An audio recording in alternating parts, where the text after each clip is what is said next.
There's another alternative syntax which I want to show you that's related to how you listen to changes. Thus far, we always use provider off, and to be honest, that's the most common way of doing it. But there's another way which is totally equal, which you could also use. You could also wrap the parts of your widget tree that are interested in an update into a new widget.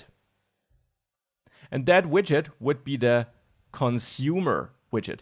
Now, for a consumer to be available, you need to import your provider package because that is provided by the provider package. And consumer then actually does not take just a child, but actually a builder, and you have to provide a builder. Now that builder takes a context, then something dynamic, and then a widget. Now what's that? Now first of all, you have to know that consumer is a generic type, and of course you should provide or mention which type of data you want to consume. And then this is pretty equal to provider of. So this establishes the connection to your provided data, and it looks for the nearest provider of that type up in the widget tree. This builder then receives a context, it receives an instance, or the nearest instance it found of that data, so our product here, and then it receives a child. Now, let's worry about the child a second. Let's first of all focus on what it should return, and there, it should of course return what you returned before. So here I'll cut all of that, get rid of this child here for the moment, and simply return in the builder this widget tree, which depends on our provided data. So now we can comment out this provider off thing up there, and we're setting up a listener here with consumer. If you do a full refresh now, you see I can still click these hearts and have the same behavior as before. Now, why would we use this approach then? Well, generally it's exactly the same, so it's up to you, but it can have a couple of advantages depending on how you use it. When you use provider off, then the whole build method will rerun whenever that data changes. Now with clever widget splitting, you can split your widgets such that this isn't a problem because you want to run the entire build method when something changes.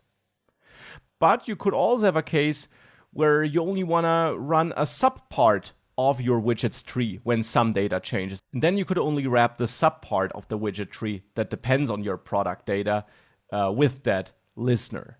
That would be an option. And even here, for example, you could get your product here with listen false to get all that one-time data which you don't expect to change, like the title or the image URL. And you could then use consumer, not up here, but down there around your favorite button to wrap only that with that consumer, because that's the only place in this widget which really does change when our product changes. So just to demonstrate this, we could get our product here with listen false, and then we use consumer product here, cut this, and here still return clip rect, and only wrap our leading icon button here with this consumer. Now, of course, make sure you manage your parentheses correctly, remove one at the end, and wrap the icon button in one more. And now what I achieved here is I have that general product, which I'm extracting from my provided product, but I don't listen to updates there. I need that general product because I'm getting the ID from there, the image URL, and the title. But then I have this part of my widget tree down there, which actually also listens to my nearest product, but here I am interested in changes, and consumer always listens to changes here. And I then rebuild the icon button whenever my product changes. So I shrink the area of the widget which reruns when my product changes. And to prove that, let me throw a little print statement in here. Product rebuilds. And we should see that this now doesn't run when my heart here is clicked. So it runs initially here. And now if I clear that and I press the heart, you see it doesn't run. And that would change if I don't set this here to false, of course. If I, just to prove this, do this real quick. Now if I press the heart, you of course see product rebuilds there as well. So that's a tiny improvement we can actually implement here, because consumer allows us to, since it's a widget, throw it somewhere into our widget tree and then only rebuild the nested children. Since This here is not a widget, but simply a method or a way of extracting data and storing it in a variable. It always triggers the whole build method.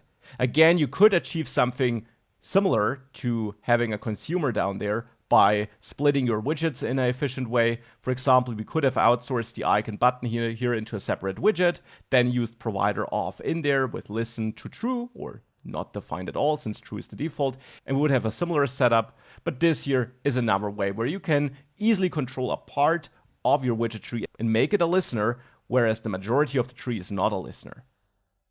Now, what's up with that child you're getting here as a third argument?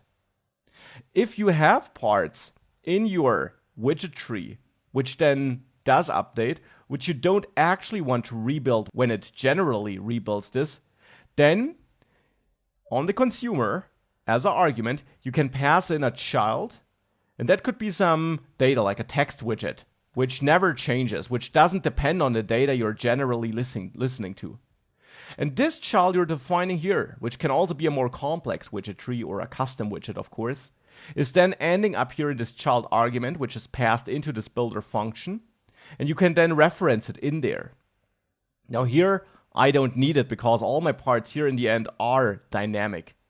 But if you had something else here, like a label, which the icon button doesn't have, but if it would have a label, and that should be your text widget there, which shouldn't rebuild just because product changed, then you could refer to your child argument here, and this child argument up there would refer to the value you stored here, and it wouldn't rebuild when your consumer generally does rebuild its builder widget here or its builder function. So it can be a tiny optimization if in this part, which generally should update, you still have parts that shouldn't update. It's a bit more advanced, we don't need it here, hence I'll add a underscore. The core takeaway here really is that consumer can be used to only rebuild parts of the widget tree instead of the entire widget tree. Again, something you could have also achieved with clever widget splitting and only provider auth. But it's up to you what you use, and there generally is no better or worse option.